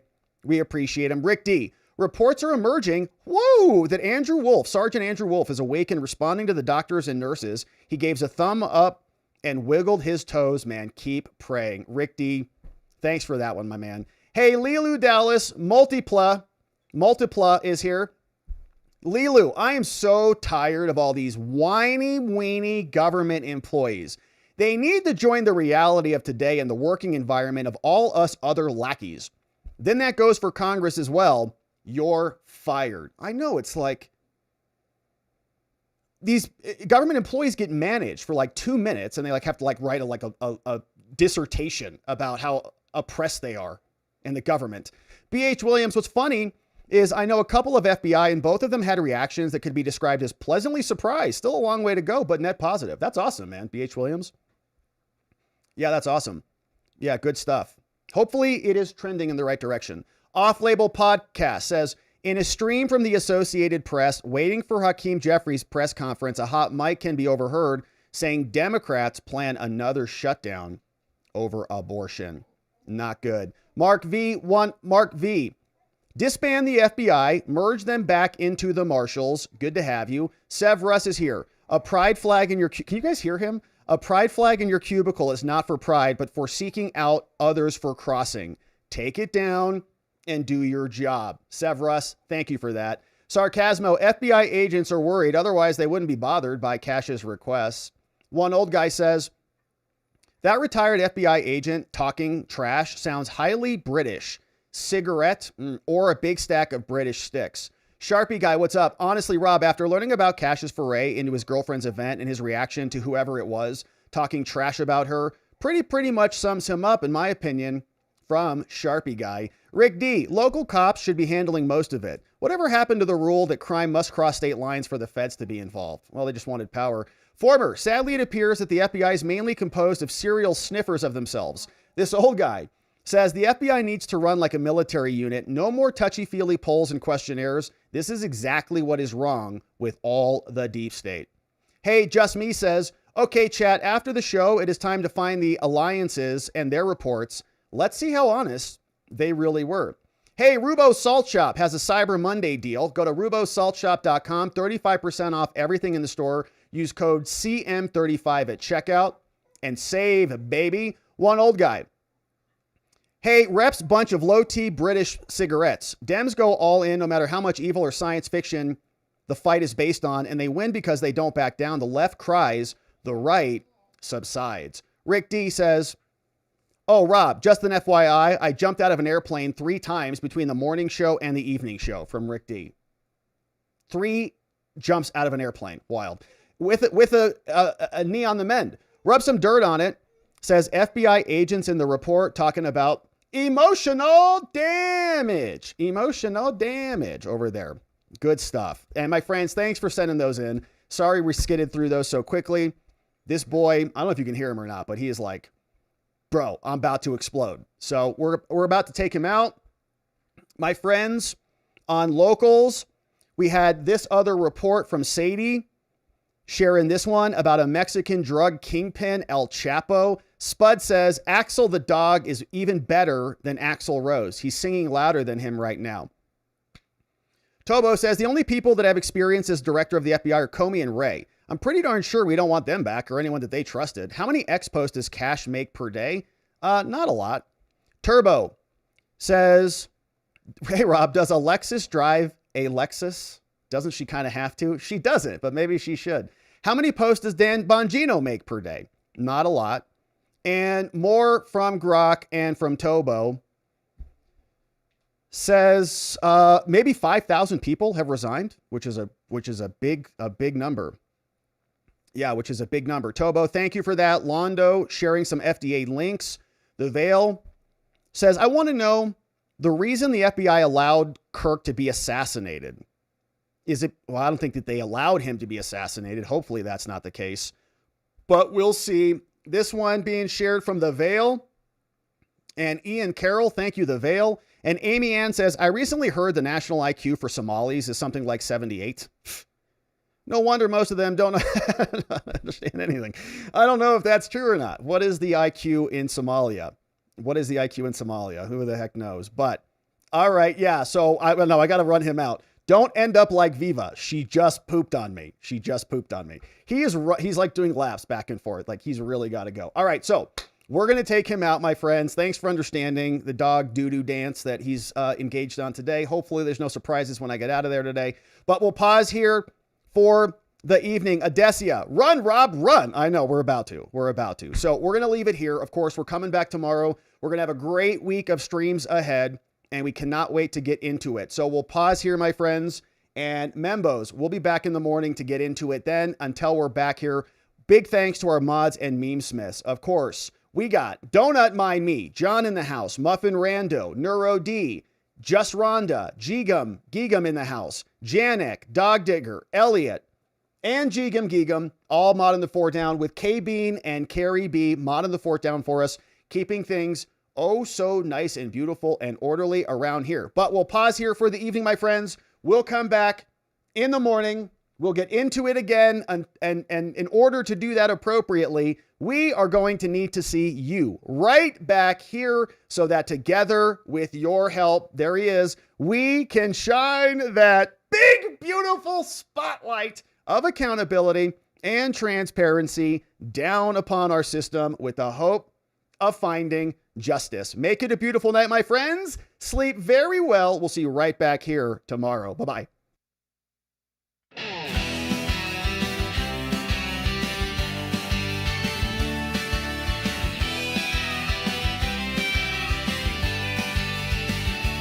Thanks for watching, my beautiful friends. Now it's that time where the stream must end. You brought the heat with every chat and line. Together we expose corruption.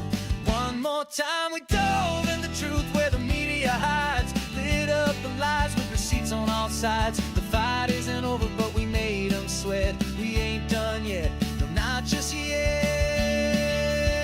Because together we are watching the watchers. Truth on our side. Watching the watchers. We won't be denied. Watching the watchers. Eyes open wide. Fighting for freedom with nothing to hide.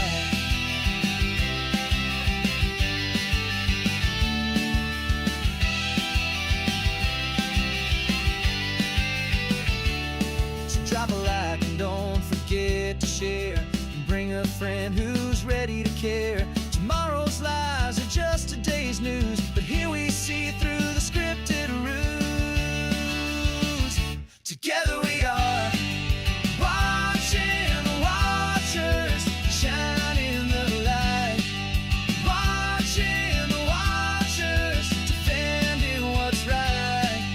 Watching the watchers, stay each night together and live.